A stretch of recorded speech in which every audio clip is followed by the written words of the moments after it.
Litre প্রতি ৮ টাকা দাম বাড়ানোর পর বাজারে ভোজ্য তেল ছাড়তে শুরু করেছেন ব্যবসায়ীরা।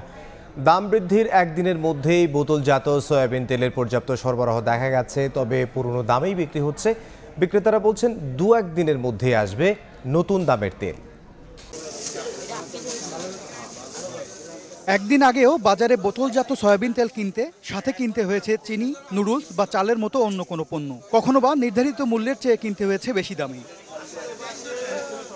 গত ৩ সপ্তাহ ধরে বাজারের এমন চিত্রে পরিবর্তন এসেছে। দাম বাড়িয়ে নেওয়ার একদিনের মধ্যেই বাজারে তেল ছাড়তে শুরু করেছেন ব্যবসায়ীরা। সোমবার দাম বাড়ার ঘোষণার পরদিন মঙ্গলবার কাউরান বাজারে দেখা গেল এমন চিত্র। ক্রেতা এখন ফেরত যাচ্ছে না, এখন আজকে পুরোপুরি সরবরাহ ভালো আছে তেলের।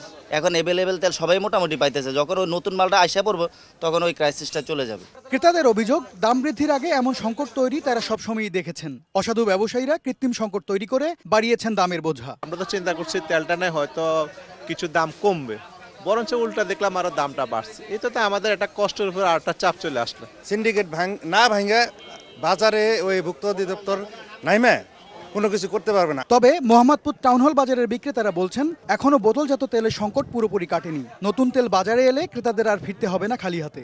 সরকার যখন ঘোষণা দিয়েছে তেলের রেট একটু বাড়ছে, তখন আমার দীর্ঘ বিশ্বাস তেলটা বাজারে ইদারিং 100-এর ভিতর চলে আসবে। একটা বোতলে যদি 50 টাকা 60 টাকা বাড়তে হয় তাহলে আমাদের জন্য তো ছোটাফ।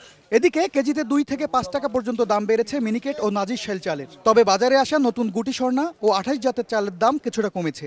নাজির শাইল মিনিকেট কেজি 1 থেকে 2 টাকা বাড়ছে। পুরান চাউলটা একটু বাড়তি, নতুন চাউলটা একটু কম আছে। ছোলা ও চিনির দাম কিছুটা কমতির দিকে থাকলেও কেজিতে 1 লাফে 1000 টাকা বেড়েছে এলাচের দাম। এম এস আরিফিন, সময় সংবাদ, ঢাকা।